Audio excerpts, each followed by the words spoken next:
Hello and welcome to a game of Dota 2, and not just a game, it is a game for the RedBull Esports Champions League, and it is the game that can tie up IG and LGD Gaming in Group A of the group stages. Of course, with me is Vikrmond, and this is a Beyond Summit presentation. And of course, when I say tie, I mean that LGD hasn't dropped a single game yet, and IG has dropped one match up against Vici Gaming yesterday.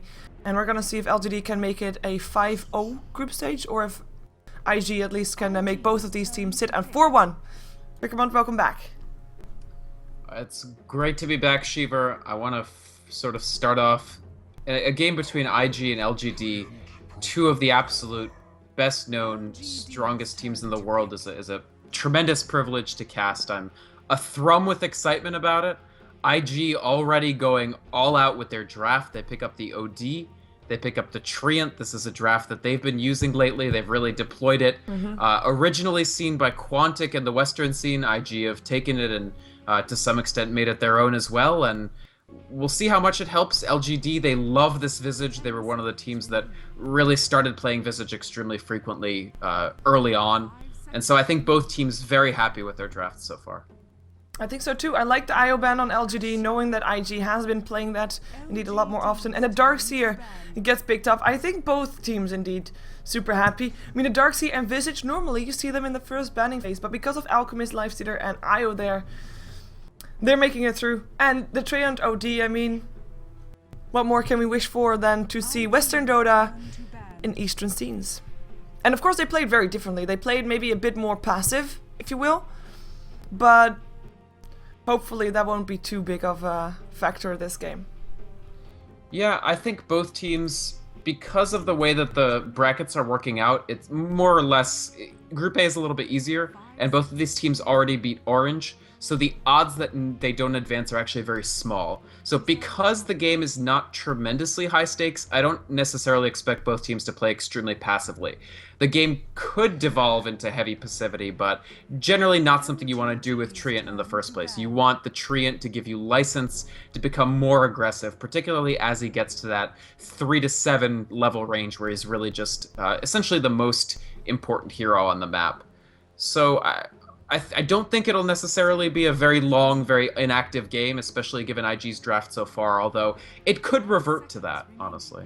Yeah, we do have a bounty hunter banned out, so that means that LGD is expecting IG to be going for those skills fairly early on. Nyx Assassin gets banned out by IG, no real surprise, as that is of course a counter towards the OD.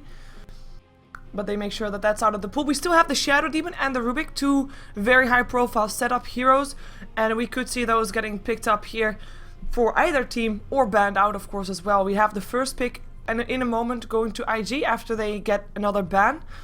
And they could of course try to ban out something that they already counter the pickup that they want to have with. But we'll see. LGD actually taking their time to think about this last ban, of course. Which one do you think that IG is gonna pick up? That's the question. LGD still looking for carry, but as is IG, so they might not be wanting to ban out a carry purely out of fear that they won't leave anything in the pool for themselves if IG pick up a carry straight away. So it's pretty it's a tough ban to deal out. I think it's a trickier ban for LGD than it necessarily is for IG, which is why you see them digging so deep into their reserve time. For IG, I would expect most likely Dragon Knight to be the ban. He's a very strong hero. LGD plays him almost to exclusivity. Their mids lately have been stuff like Dragon Knight, like Magnus, those melee mids that don't really win the lane, but they don't lose it, and they find their farm, and then they become tremendously effective. LGD in particular, I love the way that they use the Dragon Knight to just generate tremendous positional advantage across the map. They seize the map control with the heavy push.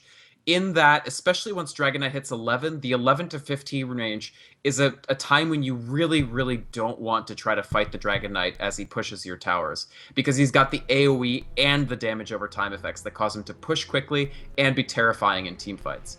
LGD actually take out the gyrocopters, so they end up with, after all that thought, they end up not going with sort of a pocket ban, much more of a generalized ban. Gyrocopter too strong for them to want to deal with, so they don't want to give it to Zoe as a possible hero for him. Yeah, with that they do limit the carry pool quite a bit. IG thinking about their next pickup as well as their ban. Of course, you have to try to make maybe some kind of advantage out of the fact that you've got and a ban and a pick straight after each other, but it's not that easy to do. But also they are taking into their bonus time, which is quite surprising considering that, of course, they also got the time that LGD spent to think about their ban. They end up going for the Naga Siren, something that we've seen LGD playing as support, of course, combination with the Visage as well. You've got yourself a Disable, a Nuke, and the Riptide. You already pointed it out yesterday when we saw that. The Riptide with the Soul Assumption is like, okay, that's a ton of damage. But IG, now that the Naga Siren is out of the pool, they have got to pick up their next hero. Supports are still needed on either team, but it's going to be an anti-mage. They are picking up the carry that maybe LGD wanted to have, but let's see what LGD is going to go for. The anti-mage also, IG has been leaning on this pick quite a bit recently. It's always most consistently performing hero lately. He's sometimes on heroes like Gyrocopter, been picked off by teams maybe more than you'd like, but I still think his anti-mage is basically rock solid, and in fact, he had a game recently, I can't remember whether it was in this tournament or in Alienware, where he went like 17-1 on the anti-mage, so he's still able to completely take over games like this. And I like this pickup from IG. There is also the option, yeah, as you said, LGD might have liked to take that themselves. The other mildly interesting thing of note is that Naga Siren, because we've really seen that in the last maybe week. This is like a late-breaking Eastern meta dedicated thing. LGD and teams like them are picking the Naga Siren support extremely often. It's a good pair with Visage. It can create the charges for the Soul Assumption. It also, of course, this very strong Immobilize on the Ensnare is strong with all manner of heroes. And LGD secure Windrunner, another hero who's also been gaining popularity. Yeah, and a hero that we've seen on tri-lanes as the farming hero. I mean, with the Darkseer already in the pool for LGD, with this Windrunner might be a support, might be a solo mid. It has actually very high versatility, and they're not locking themselves into anything just yet. And of course, that's going to make it tougher for IG to already expect lanes. And if you have a Treant Protector on your team, being afraid of an aggressive tri-lane is kind of, you know, warranted, because if your Treant Protector is going to be sitting on a safe lane that is going to be aggressive tri-laned against, you're not going to be able to help you out your solo lane so much. So if they now pick up a solo lane, like a Weaver that is still in the pool, for example, and then try to make something happen there with a Treant Protector, of course, able to help out, then that Weaver cannot count on the support from that Treant. So, yeah. Sure. It's a bit of a tricky situation for IG, I think. I agree. The other situation with the Weaver, of course, is you end up with a hero that is fairly farm dependent. You do have him able to survive in the offlane, but probably not get that much in the way of last hits. In the period before the anti-mage hits Battle Fury, your Weaver anti-mage are both really contributing next to nothing. And so I'm not sure that that's really a feasible pickup for IG here. In fact, I will be interested to see after the 5th ban what they go for YYF here, because I don't really see a hero for YYF out just yet. They could, obviously they will still be looking to pick one up. The Nature's Prophet is what they've been going with lately.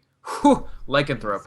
Well, let's leave the question of YYF open for a second, and I guess you can walk us into this Lycanthrope pick.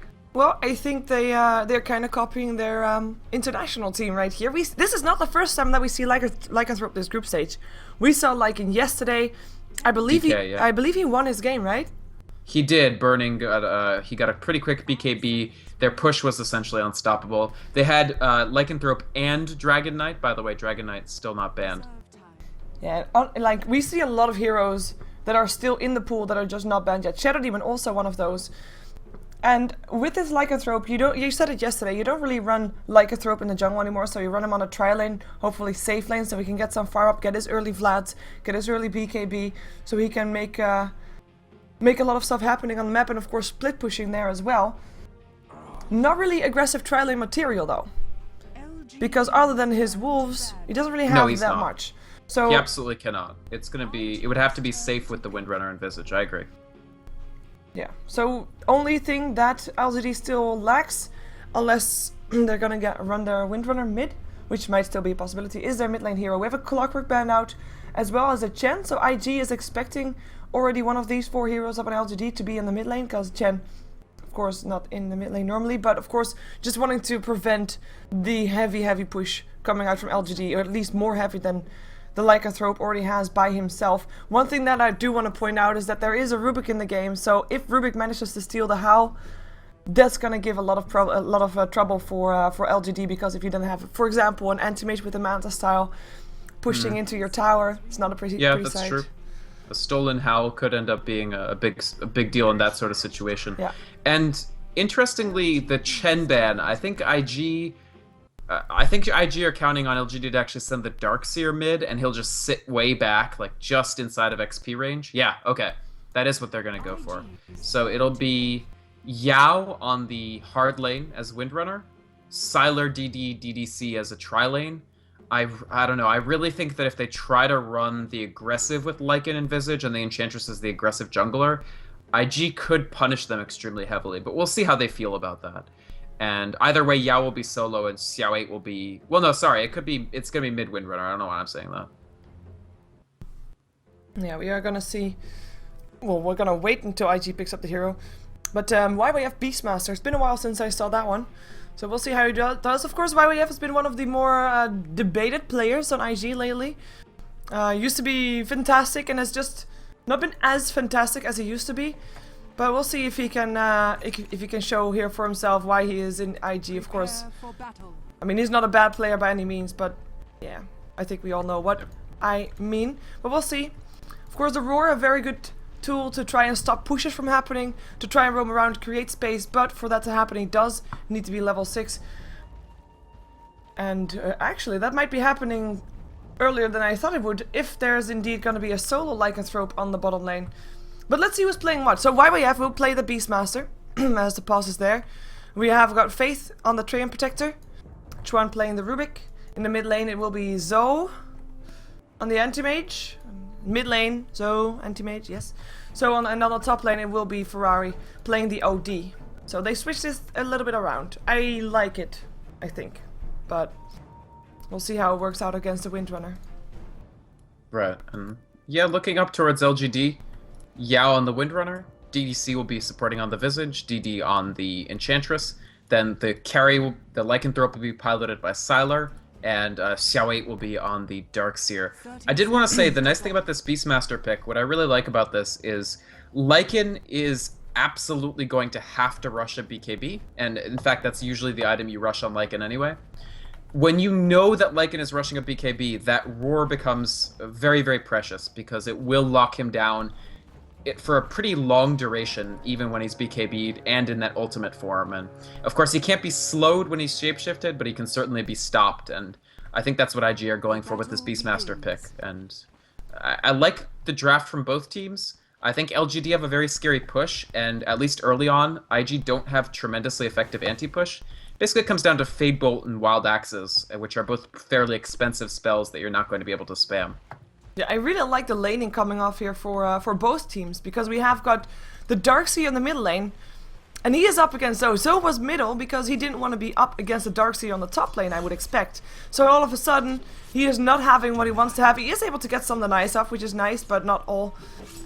And it means that the OD is up against the Windrunner, which he tried to... Oh, actually, no, they're swapping. They're swapping this around. How about that? Yeah. Well, it's... I think the matchup Darkseer versus OD is the matchup in which Darkseer can actually get some last hits by virtue of getting the Ion Shell. Whereas Windrunner versus OD, as soon as she approaches the lane, like, you can see he's actually able to oppress Zoe a little bit here, just by using Windrun to get the 100% dodge and hitting Anti-Mage several times. So that's... I think this is a very neat trade. I think it's getting the matchups that they want, and the only question is, does IG now also trade? They do. So it was already top. That's cool. This is some nice nice rotations coming off here. I like Chuan with the Centaur.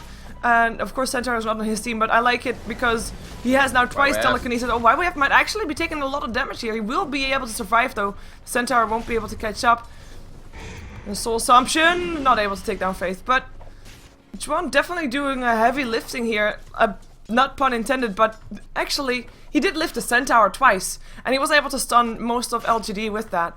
So able to keep his lane safe, and as you already can see, I mean, this is an aggressive tri-lane coming off from IG. They're not really having the easiest of a time to deal with the aggression coming off from the Enchantress from DD coming out of the jungle with those creeps. Tri-lane Beastmaster levels quite slowly, and he's a hero for whom it's more important to level than to get items, per se. A very interesting skill build out of Sylar, though. He got the, basically, if you take Feral Impulse first, which is what he did, you do get a free Quelling Blade, essentially, so you do have pretty good base damage, but I guess they must have felt that they were unlikely to get First Blood, because Howl is a vastly better ability if you want to try to get the First Blood. Yeah. And it is a, nice. It's a satire that they steal. If they can mana burn a little bit on the Rubik, that would be a big win for them. Or even on Faith, apparently it's walking towards Faith, but it goes for Rubik now. This satire will die, though. Will die for sure soon. If he goes in for the second time. I would say that this is not by any means the easiest tri-lane for IG, and in fact it's a tri-lane that can't actually get very much done. What they trade for this is 2 solo lanes that will perform well. So LGD lost the game of chicken to trade the lanes constantly, so it is going to end up being, well, no, actually it's fine. It's Darkseer versus OD in the middle, and Windrunner versus AM in the top. But OD is still doing quite well, Anti-Mage is doing quite well, and so IG are happy with their solo lanes, which usually the tri-lane contains one of the main farmers, but in this case it doesn't. Both main farmers are in the solos, so it's happy for IG to have good solo lane matchups. Yeah, for sure. At least until rotations start to come out, because the Lycan can at some point take on this solo lane by himself. He doesn't really need the supports, and the supports are getting some levels here in the jungle as well. And even though the Visage might not be a heavy ganking kind of hero, the Enchantress definitely is, and I think that's going to be something that the OD should be kind of worried about. Of course, he has got a bit of an escape with the Astral Imprisonment, but Darkseer can chase after him very easily. In the meantime, we might have an engagement here. Nice counter ward from Chuan. Gets the last hit while the counter ward was going on. Making sure that the counter ward for his counter ward didn't get countered. Yeah. No, that's actually a very important play, because preserving the ward when that was LGD's last attempt at clearing it out is an enormous deal for this tri-lane to not be completely starved of experience. That was very good play from IG. Only slightly risky because Enchantress wasn't really in a position with a lot of creeps that could do a lot there. I mean, she's got just the one Mind Stealer. The reason this Mind Stealer steal is decent is because the mana burn is very effective against preventing YYF for instance, spamming axes. But what it doesn't do is give you any opportunity to actually kill people if they come into your jungle. No, they don't really need to kill people just yet, though. Sylar is actually farming quite okay. He is the second last hitter on the map, second highest that is. 21 for 2, and only OD is higher than he is with a 24 to 12. And of course, this is an OD that has rotated lanes earlier on, so yeah, pretty decent coming up from LGD. In the meantime, both the OD as well as the Anti-Mage have picked up Tranquil Boots. And I think that kind of shows that Faith is indeed on this aggressive lane. He needs to have his living armor for this tri-lane as well, and can't really afford to spend all his cooldowns on the solo lanes, even though of course he would want to. But you need to always be ready.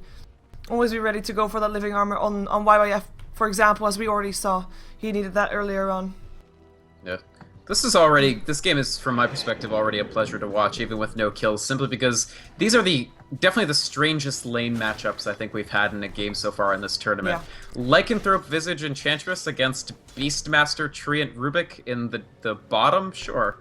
Fine. Why not? Why not? Highly typical. We do have a TP, so Chuan is coming top. Keep in mind, Yao has basically no mana to work with at all, because Joe's just keeps walking up to him and hitting him a couple times with Mana Break constantly. You can only Wind Run away from that so many times, and if you Wind Run, he's already drained all the mana that he wants. So, this is a situation where I think Chuan thinks that with a little more applied force, they can actually get a kill. Yeah, and they've of course got the Mana Void as well, so they can't get the lift off.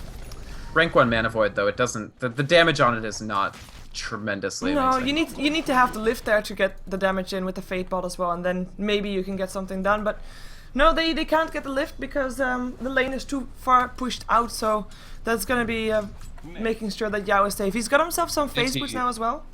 Right, he rushed phase, which gives a little more escape capability, or a little more you can position yourself very carefully. Faith gonna get netted in, tries to nade just guys, but the Sentry Ward goes down, he tries to run from it. Here comes the Soul Assumption, it's not gonna be enough though, he walks out of Sentry range.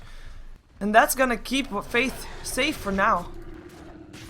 So, Faith, one of the things he does that not many Treant Protector players do is level Nature's Guise much earlier, and it actually saves him there. So I think there's a lot to be said for one rank of this spell. I'm not sure about level 4, but hey, I mean, it actually just completely saved him. Yeah. So it's a spell that I think, it's not a good spell, but it's extremely underrated, simply because people think it's even worse than a bad spell. In the right situations, it is quite OP. And on an aggressive trial lane, saving your teammates or saving yourself or going for an aggressive initiation, it is actually a very handy tool. If he was on the safe lane, I would call it questionable. We have got a rotation though, Enchantress coming in from the top lane, and they're gonna go for YYF here first. Leech Seed is gonna try to help out though, and a living armor. YYF is in no danger of dying, but Faith might be. Nature's Guise is gonna save him again. Yes, it is, and that's still no kill for LGD. Maybe they get a return kill though. DDC very low, and that is not gonna be a kill. Never mind that. Chuan came back in towards the bottom lane, but didn't end up getting anything done here, and DDC will be fine. To some extent, LGD, I think that's probably the last time that they get completely caught flat-footed by Nature's Guise. They're going to start adding a little bit more detection on if they want to sort of dive in, because he could have Nature's Guised anybody. That's one of the things about this spell. If they were targeting Faith, so he got himself. But even if they were targeting YYF and he was in danger, he would have just guised YYF. So at this point, you cannot dive these guys under their tower unless you have a plan for dealing with the Nature's Guise. Yeah, we have a Vlad's up on the Lycanthrope. So now just the Medallion of Courage, and there will be an early Roshan. Of course, if you are going to be up against an aggressive trailer, it's going to be kind of obvious when you aren't anymore. So the moment that he leaves for Roshan, that's going to be a moment that IG realizes, you know what, we probably should check the Rosh pit. And there might be a fight coming off from that one, but we'll see if they get that fast enough. I agree with you. I don't think they can sneak Rosh, period. It's only, at a professional level, that's only really going to happen when you're dire. In this situation with Lycan starting at the safe lane, as you pointed out rightly, they would know a million years before it happened that it was happening. What LGD is going to seek to do is kill maybe 2 or 3 people, then go for the Rosh, and IG then has the difficult choice of whether to actually try to contest it. Yeah, we've got Back into the push that they briefly delayed. Sylar has his first rank of Howl. You can just see how much that ramps up the speed at which they're able to do this. They get the tier 2 mid, but keep in mind, Zoe is happily farming away. He's happily pushing as well. He's picked up his Vlads. That means that he can actually sneak the Roshan if LGD aren't serious about claiming it. And even though the lane in the top is pushed all the way into the tier 3, LGD are done pussyfooting around. They want the Rosh. So Sylar and company are now beating down upon it. They have the medallion, it de-armors it quite quickly. They're beating on it. Sylar's not in ultimate form because he doesn't want to waste it too early. The familiar is scouting out IG. Nice stun. The shackle is just going to give them time. LGD, this game is all about time, but they're actually leaving. There's the return shackle from Chuan. The wall from Xiao 8. YYF still gets the roar off. Sylar's in the midst of the fray. Xiao 8 is going to take a tumble, but is Zoe going to die as well? No, he manages to blink out. Faith attempting to exit the fight to the south. This is starting to get very chaotic. 430 in the midst of the action. Another impetus will do the trick. Yao gets the last hit on 430, who immediately buys back. IG still wants to disrupt the Roshan, even though it's at quite low health. But did they get slightly outplayed by LGD here? Faith attempting to re-enter. His overgrowth is already gone. Joe is in the fray, trying to fight. There was a good shackle shot by Chuan, but too much health on these LGD heroes. No! Sylar gets denied as he attempts to TP out. Yao force-staffs to the high ground. IG on the chase. A power shot from Chuan is enough to pick off Enchantress. Chuan is having a monster game, and Yao being chased by Zoe. Well-timed wind run, but he's now he loses the Aegis. Sylar attempting to exit the fight, but Zoe is beating on him again. The mana void to finish it off, but the stun, the short stun windrunner. Zoe actually makes it out of the fight with 75 HP. 430, keep in mind he had the Aegis. He's still clashing. One more hit will do the trick for Xiao 8. Maybe a familiar as well. No, just the Darkseer. And what an absolutely crazy fight that was, Shiver. In the end, you have to say that IG got the substantial better end of it. They did use 2 buybacks to LGD's 1, but they secured the Roshan kill. Sure, the Aegis is gone, but overall, IG doing very well, and Zoe displaying a very strong propensity to clash and to use this the Vlads. Yeah, I am here. The question is if the stream is here, and that doesn't seem to be the case. Because The stream is, or it isn't? Is not, I think. Ah. It's half here. It's still dropping some frames, and I don't know why. I even tweeted out my my connection. Mhm. And just, XSplit is just being an ass. Just dropping frames. sorry. I don't know That why. sucks. Yeah, it does. But yeah, I mean, IG, I have to say that was such a well-coordinated fight from them, and it's why I was so excited to watch this game. I mean, sometimes we've seen IG not be as coordinated as they can be, but in this game, I feel like all the elements are clicking into place exactly the way that you'd want. And YYF actually completed his Aghanims just now off of the results of that fight. The main things I saw there were Chuan is... I mean, his Rubik is legendary, and I feel like we haven't seen as much of it lately as we sometimes did. But the shackles, the power shots, Chuan is almost being a more effective windrunner than Yao is, and Yao has a better item loadout. That was just excellent play by Rubik there. Faith ducking in and out of the fight. I mean, this is a treant who only has one death, and he's had very effective overgrowths and very effective living armors. And Zoe, I mean...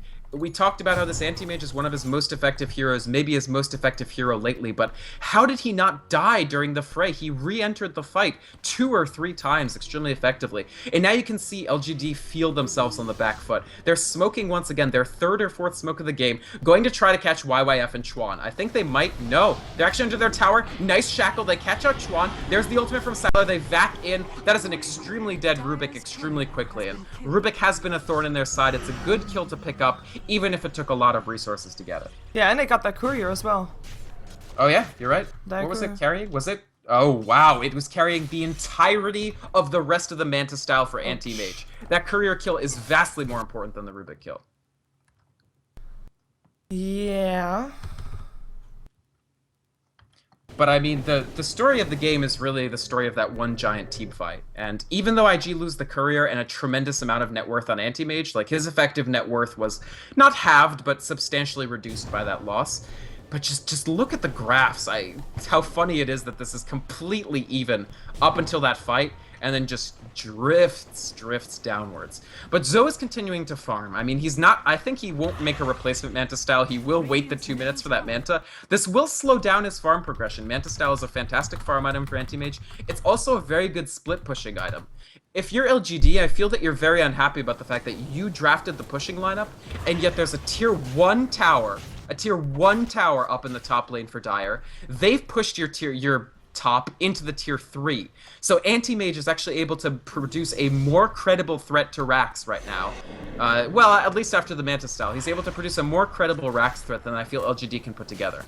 And Sylar, he's decided to ramp up the push rather than attempt to just go for a BKB and be defensive. He goes the Necronomicon. So this is Zoo Lycan. It is a Lycan that's going to get that Necro 3, and they're going to attempt to push effectively with it. It's an interesting choice, a little bit of a higher risk choice than the BKB would have been, but I feel that LGD, they need to sort of try to get on the offensive again as far as push goes, rather than just waiting for Zoe to do it. I like the steal on the Greater Boar by DD, just taking that away, taking that slow away. Oh, nice shackle on 430. A good defensive 4-step. I think that came from Chuan. Yeah, he actually has a rank... He only has level 1 boots, but he has the 4-staff there. And he manages to save 430 from what could have been a committed fight and a potential grisly fate that LGD could bring. And LGD peel off. They don't get the tier 2. That was another unsuccessful push, and they used all 5 players to do it. Zoe was there, but Outworld Devourer, one more hit will do it.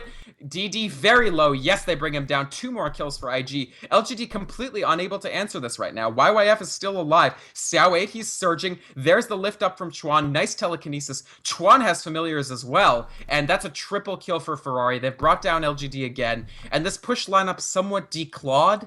And when they don't have push, they don't have much else. Yao just trying to keep the mad Zoe off his back, but he's still hitting him. No more mana for Windrun. The mana void, he's so low. One more last hit will do it. But he's actually slow. Will they get the familiar stun? No, DDC doesn't have familiars available right now. Zoe, this is extremely greedy. He's at 150 HP as he finally backs off. Doesn't find the kill on Windrunner. Doesn't die either, though. It's not the worst situation here. And Faith walks away. He's trying to maybe niche his guys. He was too far away. I think Faith probably dies here. No. Once again, the defensive 4-staff. The extra impetus damage isn't enough. He is now living armored. He's going to cast Overgrowth. He's still alive. Faith is still alive, walking away on 50 HP. Another defensive 4-staff and the smoke. Oh, you hate to see that after all that teamwork, after all that effort to get the Triad Protector out.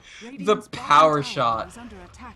What an asshole, Windrunner. And I'm back after switching servers to the XSplit relocate, whatever it does. So, yeah, I know that like you cast it for the people that actually have the ticket. So people, if you don't want to miss anything, you can buy the ticket. But of course, to give a quick rundown of how this game is actually going, because of course we can see the graph, but it feels like it's a lot more even than what the graph is showing. But can you give us a bit of a recap of the last, say, 12 minutes? After the Roche fight or including the Roche fight? Including the Roche fight. So basically this game is very, very even, and LGD is threatening to do a strong push, but they need Roshan.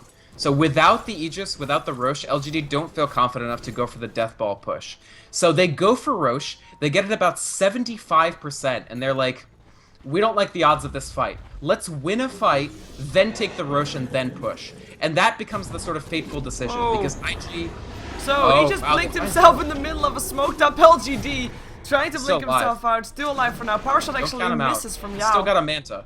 Yep, looks like he's able to get himself out. Okay, well, that's an interesting blink.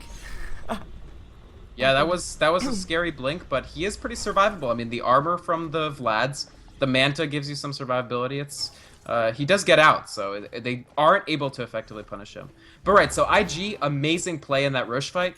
3 buybacks, 2 on IG's side, 1 on LGD's side, but in the end, IG walks away with the Aegis, they walk away with the team fight win and the Roche kill. And that's really let them take control of this game. Whoa, and in a big way. And kill. Ouch. Nice. And Chuan actually picks up the last hit there. And keep in mind, Zoe is now level 20. The maximum level on LGD is 14. That's a bit painful. I mean, the push that you mentioned, the Death Ball push from LGD, has been delayed by choices, but also, of course, by IG just split pushing. And so far, very effective. And the question is, what can LGD still do? Because, of course, late game, Anti-Mage is going to be winning it from a lycanthrope. Right. Lycan is simply not going to outscale these heroes. Keep in mind this is a Lycan who doesn't have BKB and hasn't even gone BKB. He's going to start it now after the Necro 3. I like the Necronomicon 3. I think it's a fantastically powerful item. In fact, if memory serves, it used to be banned in some tournaments in Dota 1, or you wouldn't be able to build more than a certain amount of them. I don't think it certainly needs to be banned, but it is strong. The flip side is, it's a level 14 Lycanthrope that's going to take a tremendous amount of damage from Outworld Devourer, and potentially be completely locked down, because Ferrari has his Scythe of Ice. Yeah, and the Roshan is back up again. So we're gonna see if IG can take it. I think if they can, and if Zoe indeed gets himself that Aegis, they're gonna be in such a good position to maybe even try high ground, but at least force out another fight. Yep. IG, they're in the pit. Faith with this medallion. He's actually got a Helm of Iron Will, which is kind of cool as well. It's a pretty cheap, good survivability item, and it builds into quite things like Veil of Discord, which is what he's going to make with it. Nice Visage stuns. Can they steal it? No. 430 gets it, and the fight is broken out. Yeah, the Overgrowth is already casted, and it's already the OD that picked up the Aegis. Ferrari, though, getting a ton of harassment here, and will have his Aegis pop, but at least he takes down the Enchantress before he goes down, but he doesn't actually go down. Go for an Edge from Imprisonment first. Chuan gets picked up, so completely burned out of mana by his own illusions. Ferrari is still alive, on the hunt for Yao, and Yao will get the Shackle shut off. Doesn't latch though, does get the Aegis out of it. That's at least something. DDC running himself out, will be able to survive. But it is a fight that actually, whoa, GG called what? Huh. Ah. Well, I don't think they were going to win, in all fairness, but that's... We talked about an anticlimactic end to a previous game. This is more anticlimactic. The very definition to an anticlimactic end, because there was no climax. I thought that maybe they could still split push some. Like, that would be the thing that LGD it would be difficult. Go for. Yeah, I mean, the thing is, Lycanthrope's an amazing split pusher. He used to be better before backdoor protection got buffed, but he's still quite good. Your opportunity is to split push with Lycan. The thing is that can Lycan out split push Anti-Mage, who has Manta, who's 6 levels higher than the Lycan? It becomes questionable, but I wonder if they just didn't want to play anymore. I don't know. Bit of an odd choice. The thing is, both these teams are advancing. Yeah. This game doesn't mean that much to them in the end. I have to say, despite the really weird ending that's left me, I don't even know. I'm full of emotions right now, and they have no place to go. Mm-hmm. But IG played really well, and when they play like this, it's like a window into the world that IG just never stopped dominating, right? Like, just such good execution in those big fights. The weird lanes in the beginning that not every team would sort of think of, but that allowed them to not lose the try and win the 2 solos. The other great thing was, you know, don't be a slave to orthodoxy as far as the builds, even on heroes that are as excavated by some scenes as Treant. Takes that early rank of Nature's Guise, prevents not 1 but 2 first bloods with it. So a good game for Faith, an amazing game for Chuan. YYF had a good game. I mean, he, on this Trilane Beastmaster, he still found the levels, still found the Aghanim Scepter. I think we can call it a win for IG, even if they never went through the formality of, you know, actually winning it. Yeah. I'm actually feeling extra disappointed for me as well as, for example, mostly for the viewers, as of course most of the game I wasn't able to watch, and some of the people that don't have an in-game ticket also weren't able to watch it. That kind of sucks. It's kind of, yeah, that is unfortunate. But it happened around this time yesterday too. Could it be like a internet issue? I don't know. No, it was the server of Twitch, because the moment that I switched to the German one, it went okay. Oh, it was the Twitch server. That sucks. Yeah, it does. And I mean, I know yesterday I was actually, you know, resetting my whole internet and such, but turned out not to be needed at all. We're still waiting until people leave the game so we can have the end screen, so we can have maybe, for people that missed it, to have a bit of more clear view of what actually was the state of this game. But it seems to be taking a while before these players disconnect. Of course, this was the 5th game of today, of the 10 that we'll see. So next up is VG Gaming taking on Esports Muxi, or Musi. And we'll be having 4 more games after that one as well. But the next 2 games are the last 2 of Group A. And then we'll know who gets dropped down. Even though right now it kind of looks to be already Royal and Muxi, no matter what the outcome is, I believe. Am I right in that? I'm not. I haven't looked at the standings in a little bit. I think you're right though. Orange is sitting. Well, Orange is sitting on 2 for 2, so in a way, Orange can still get even with Royal, but that requires Musi. Oh, actually, no. Musi already fought Orange. That requires Orange to lose to Royal. Never mind. Then it's still 3 to 2. But it's 3 to 2. That's an even 3 to 2 then, if they do lose to Royal, but they won't lose. If to Royal, Royal beats Orange, Royal advances and Orange does not, right? Yeah, because if counted on head-to-head, if that is the tiebreaker. Yes. Yes. And so I think it's still possible. I don't think Royal will have a very difficult time against Orange. Yeah. And they will need to draft better than they did against LGD. Yeah, I think we can already safely say that Musi is not going to make it through. And I guess if Musi beats... They're guaranteed not to make it through. Yeah, if Musi actually beats Vici Gaming, then there might be a 3-way tie. Yep. At any rate, I don't think we're going to get the post-game screen. Maybe we should just go to the next game. No, but I want to have the full post-game screen. Alright, fair enough. I mean, it does tell you a lot about the game, and people missed most of the game, so they want to see the end screen, I think. That's a good point. Well, what you can do... Yeah, alright, fair enough. I can show them all the things. Last well, and nice, 270 for the anti-mage, hero levels, experience a gold per minute. But it's boring because Zoe is on top of everything. Oh, apart from the last hits and the kills deaths and assists. Whoa, Darcy just died. Oh my god. Well, he's not at his computer. Like, that's the thing. Nobody is present here except for us at this point because the lobby owner just left. Oh. Well. What is the next game, by the way? Oh, the next game is Vici Gaming versus Musi. Ah, okay. And then we're gonna have Royal versus Orange, DK versus Rattlesnake, Rattlesnake LGD International, and Rattlesnake versus Chopagno. I'm actually really excited to see all of these Rattlesnake games. They did really that game well against Tong Fu, yeah. Dude. That was an amazing game. Shadow Fiend is probably their best. I don't know what their win rates are with different heroes because I haven't looked it up, but I'm pretty sure they do extremely well with Shadow Fiend. It's one of their best heroes, and Luo did very well that game. Yeah, I agree. It's fun to watch. Very fun to watch. Not as fun to watch as this game, though. This part of this game. Yeah, oh yeah, I remember, because last time we had the same thing. People didn't disconnect, Yeah. but in the end it were the creeps that actually went away. Yeah, except the problem was that that was with the racks down. Yeah, this will take a And this- long time before that happens. I think it's about... So if you leave a game running, around 4 hours is when one team wins. Oh. Simply because of different siege creep timings, random damage elements on some of the creep attacks. But what about All all the sorts of people that factors. are waiting for the end screen so they get a present? Is under attack. Oh, that's true. We're waiting on one person's cosmetic. Yeah. I mean, the fact is the next game is almost... you know, I'm leaving, Shiva. I'm sorry. I No! can't Oh! stay with you Yeah, for anymore. Zawait left as well, so... We're gonna have a throne exploding in your face. Dire's top tower is under attack. Gonna come soon.